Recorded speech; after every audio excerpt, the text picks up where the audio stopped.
మీలో ఉన్నవాడు లోకములో ఉన్నవానికంటే గొప్పవాడు. యోహాను రాసిన మొదటి పత్రిక 4వ అధ్యాయము 4వ వచనము.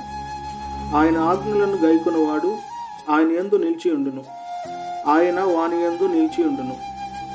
ఆయన మన యందు నిలిచి ఉన్నాడని ఆయన మనకు అనుగ్రహించిన ఆత్మ మూలముగా తెలుసుకొనుచున్నాము. మీరు అంతరంగ పురుషుని యందు శక్తి కలిగి ఆయన ఆత్మ వలన బలపరచబడినట్లుగా క్రీస్తు మీ హృదయములలో విశ్వాసం ద్వారా నివసించినట్లుగాను తన మహిమైశ్వర్యము చొప్పున మీకు దయచేయవలననియు మీరు దేవుని సంపూర్ణత యందు పూర్ణునగునట్లుగా ప్రేమ యందు వేరుపారి స్థిరపడి సమస్త పరిశుద్ధులతో కూడా దాని వెడల్పు, పొడుగు, లోతు, ఎత్తు ఎంతో గ్రహించుకొనుటకు తగిన శక్తి గల వారు కావాలనియు ప్రార్థించుచున్నాము. ఆ ప్రభు మీలో ఉండి ఎల్లప్పుడూ మిమ్మల్ని దీవించునుగాక. ఆమేన్.